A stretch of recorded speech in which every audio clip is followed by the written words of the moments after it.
Welcome to episode number 12 of the Colombian Soccer Show. My name is Juan Pimiento. Thank you so much for joining us. As always, talking about Colombian soccer. This is the home for all things Colombian soccer in English. And it's a very special one too because we're recording this on Monday, July 20th. It is Colombian Independence Day. So congratulations to all my fellow Colombians, to anyone who has Colombian blood in them. It is, of course, our big national celebration. So thank you for joining me here on this episode. And again, congratulations. And a big Viva Colombia to everybody who's watching us right now as we celebrate now 216 years of independence? Something like that. You guys will correct me. But thank you for watching us, as always. And thank you for everyone and to everyone who's been watching, who's been subscribing, following, liking our content. Thank you so much.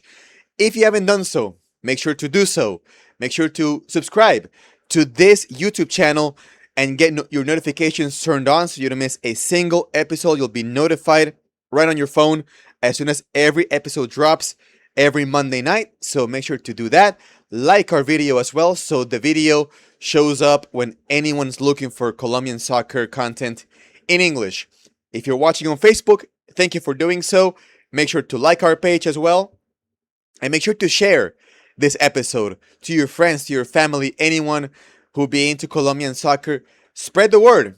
The more people, the merrier. This is meant to be a show, a community for you. For all of us who enjoy Colombian soccer, of course, in our language, in English.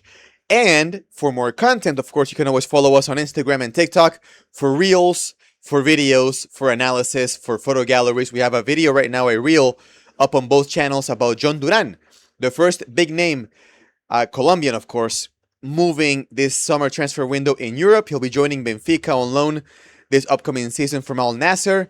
22 years old, fifth club in 3 years. It's a tough one for John Duran, but can he turn it around?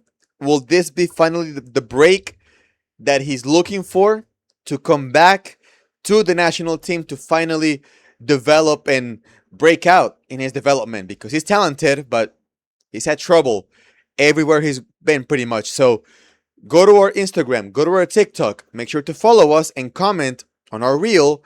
Let me know what you think.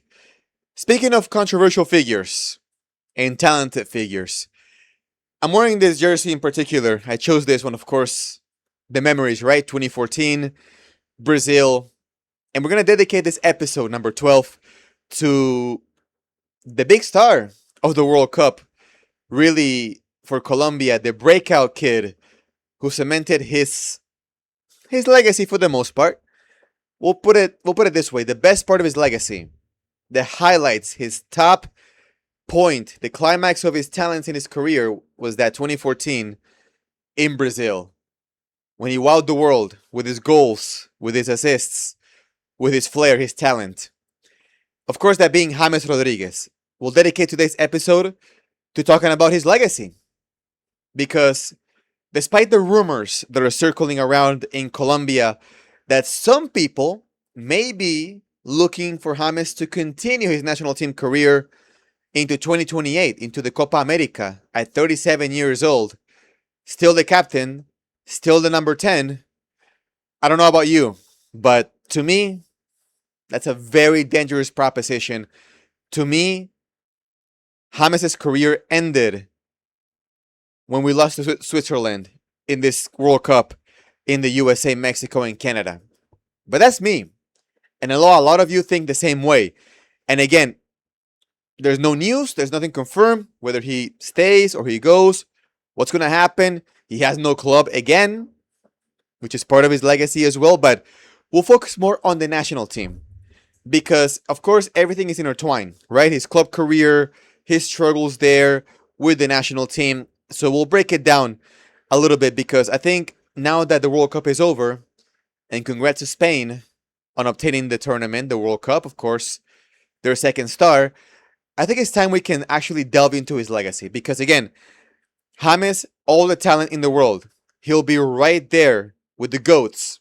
To a lot of you, he is the GOAT. He is the best player in Colombian, not just national team history, but all of Colombian soccer history. Some people don't think that way. And James, in especially during this cycle, has become a very polarizing figure. Some people really love him, mainly because of what he did in the past. And some people don't appreciate his presence anymore on the national team. We'll put it that way.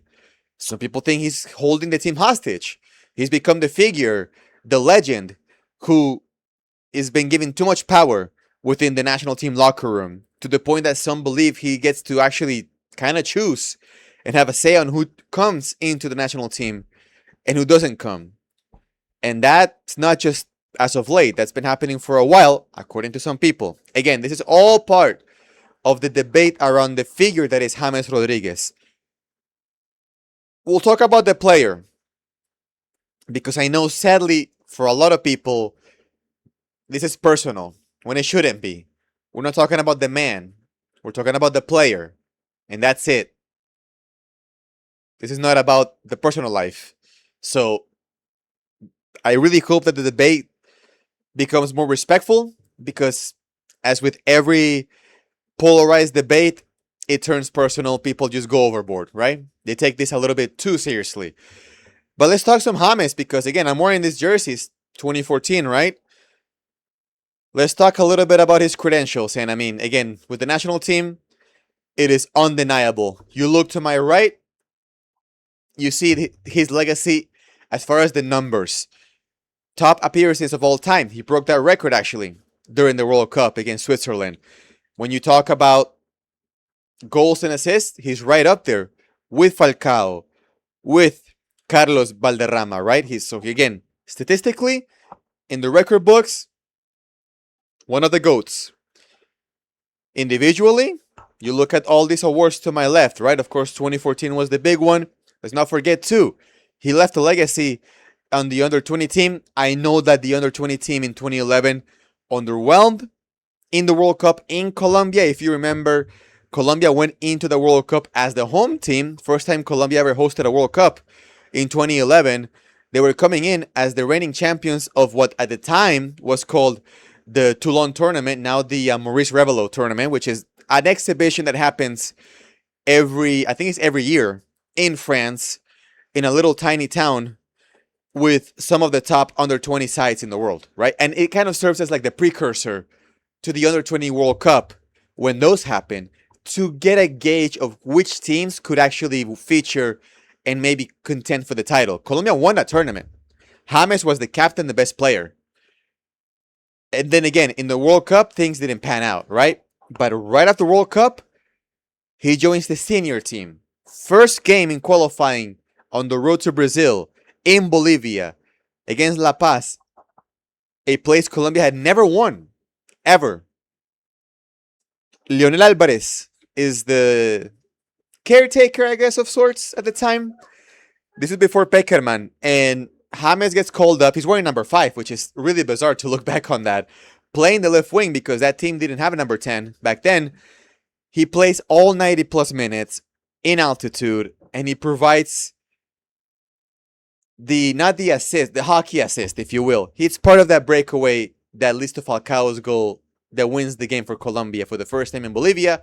Kicks off what ended up being an unforgettable and very successful campaign in qualifying on the road back to a World Cup for the first time in 16 years. But within a couple of games, James was starting, had the number 10, and was an undisputed presence on the national team. He won that spot pretty quickly. I'm talking like, I think by the second game against Venezuela, he was already starting. And from there, it's been 15 years of James on the national team, wearing the number 10. He became the captain, of course, after Falcao basically trailed off from the national team. So, as far as his accomplishments, they're undeniable, right? 3 World Cup presences. Colombia didn't make it to 2022, of course, but 2014, 2018, 2022, 2014, again, we all know what he did, right? How can we forget all the goals, especially the one against Uruguay, which earned him that Puskás Award right here on this list.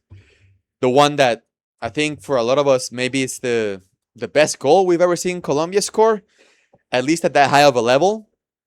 One of the goals that we've screamed the most, I think it's right up there with the Freddy Rincon goal in 1990 against Germany, the goal by Jerry Mina against England in 2018. 2018, sadly for James, injuries, right?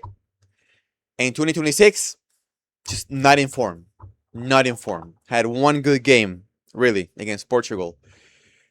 And the injuries have been the story of James' career with the national team and also especially with his clubs, right? His multiple clubs from Real Madrid to Everton to Olympiacos to Al Sadd, I think it was the Qatari team, to Sao Paulo, to León in Mexico, to Minnesota United, all the places he's been, it's been injuries, lack of form.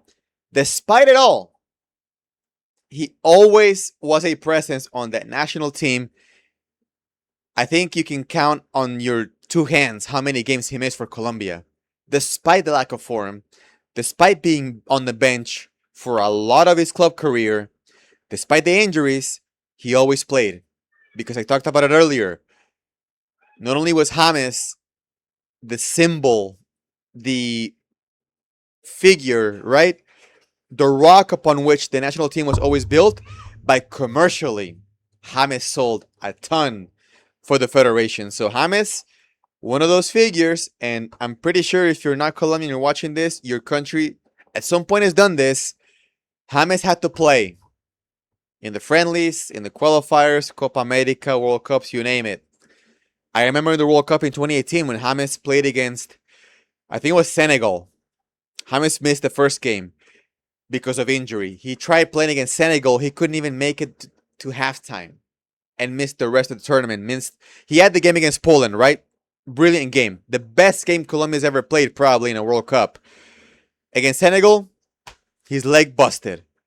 He missed the game against England and Colombia lost on penalty kicks. Copa America, we have 2014, right? It took a while. He was 34. Before that, I mean, he didn't make it to 2011 because he was with the under 20s. But 2015, no good for Colombia in Chile. Coming off of the World Cup in 2014, expectations were really high, and Colombia couldn't make it past not the quarterfinals, but Colombia didn't play well. 2016, so still made it to third place. So performance-wise, yeah, Colombia were up there, but again, we felt like after 2014, Colombia were ready to contend. We get to 2019, quarterfinals again. Despite I thought what a pretty solid tournament with Queiroz. James was there. 2021, the pandemic. Still, with Reinaldo Rueda. 2024, we get to the final. We're this close. But sadly for James, despite being the player of the tournament in 2024, won the Golden Ball in Copa America, his worst game was the game where Colombia needed him the most in the final. He wasn't there. And I mean, I'll tell you this, though. Like, it just happened, right? On Sunday. The worst game that Lionel Messi played in the World Cup was the final, right? Against Spain. It happens. But it's part of, I think, the more negative aspect of James' legacy is that for all the talent, right? For all the potential, for all the cuddling, we'll put it that way, all the cuddling and the importance that he was given on the national team, James has 0 trophies with Colombia. Not a World Cup, not a Copa America. Nothing. Not even on the youth side either. So, to me, that's the biggest miss of James. And again, the problem is the importance that he's been given from the press, from the federation, from pretty much all the coaching staff, except for one. The Carlos Queiroz. And again, Queiroz still started him. And James was starting as a false winger on the right, and James was playing, I thought, a pretty high level with Queiroz. But as we all know, something happened internally, and James has always been one of the leaders of the team. He has power as a veteran, as a star, as the captain. Something broke. and it derailed Colombia on the road to not making it to Qatar in 2022. So that environment, what kind of role he had? Some kind of role he had. We don't know to what extent, and maybe we'll never know. But even with Beckerman, he was always cuddled. He was always the star, right? Beckerman, almost like a dad, in the style of a Carlo Ancelotti, who in Everton and Real Madrid, he always looked out for James, right? It's the style of coach that Ancelotti is. He looks out for his cracks, his playmakers, if you will. With Rueda, he had his tension at the beginning because let's not forget, 2021 James didn't play in the Copa America because Reinaldo Rueda was the first one to publicly have the guts to say, if a player is not in optimal form physically and soccer-wise, he's not coming, and James didn't come. So what happened? If you remember, James went on I believe it was a Twitch stream with Pablo Armero, the former Colombian left back, also part of the 2014 squad, and started talking crap, right? Because James did a lot of that.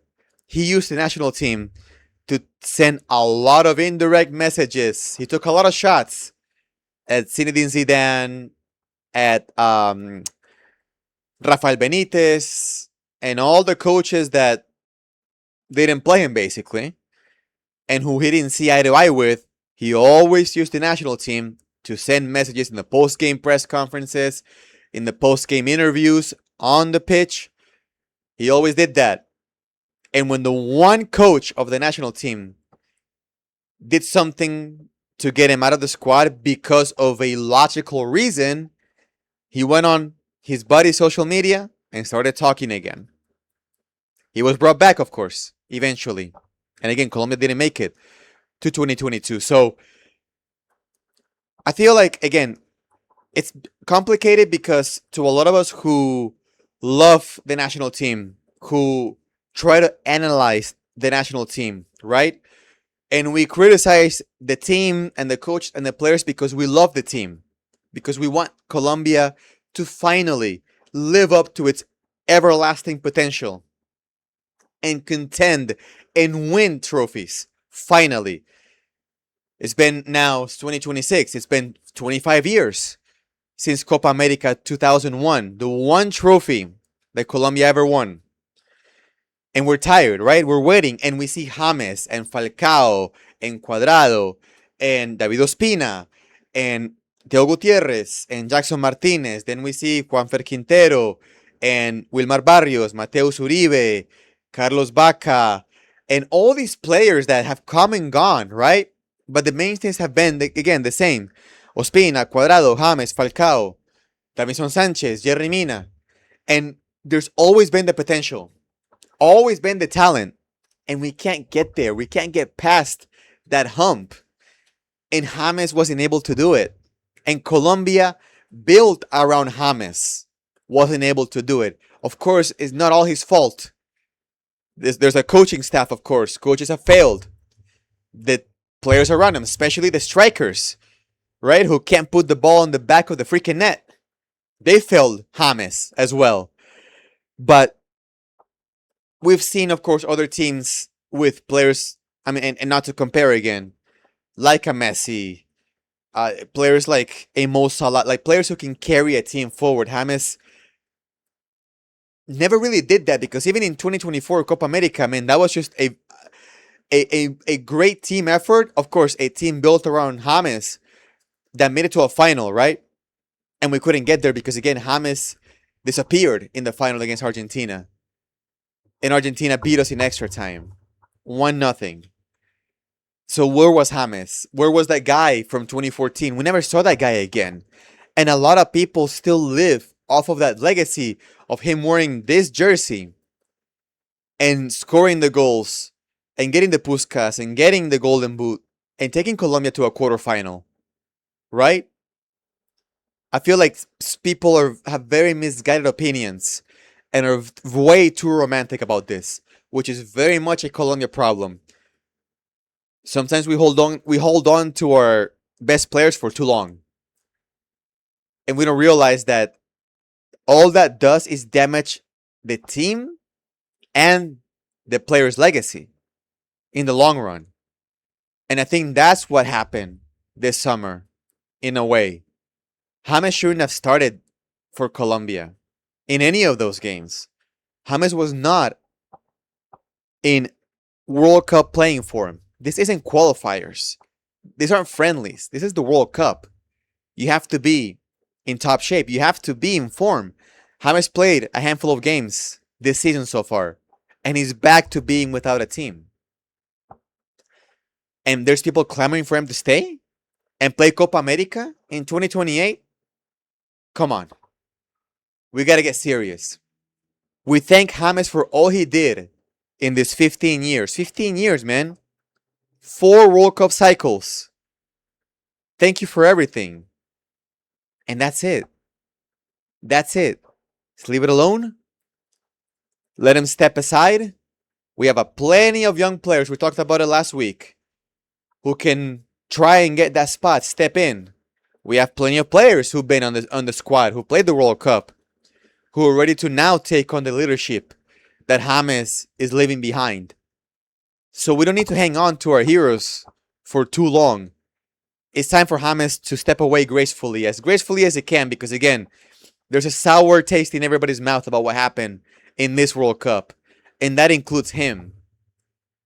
So let's try to be objective in this. I think is the purpose of this particular podcast, is that I'm giving you the good and the bad with James. And there's plenty of good, and we thank him for it.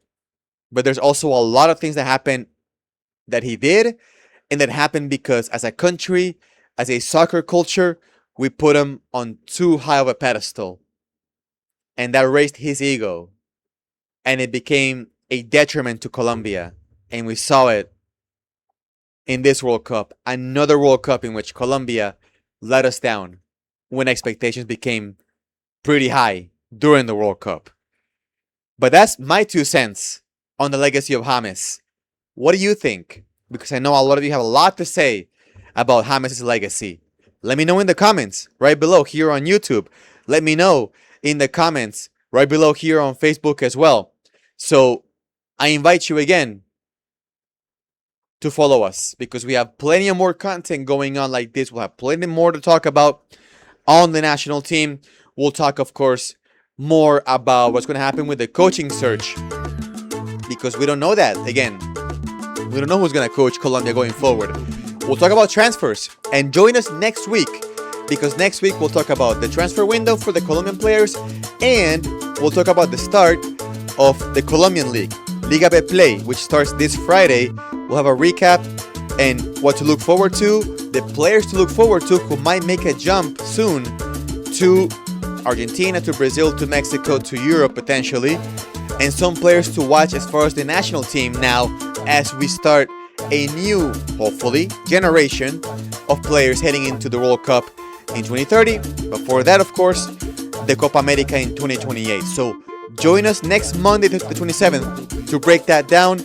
And again, follow us on Instagram. We'll have more content between now and the 27th, as well as on TikTok with all things Colombian soccer. There's a very special anniversary coming up. The last time Colombia won a Copa Libertadores. Be on the lookout for that reel on Instagram and on TikTok as well as on YouTube. So follow us again and make sure to join us one more time. Next Monday, we'll be here on YouTube and Facebook with more things to talk about here on the Colombian Soccer Show.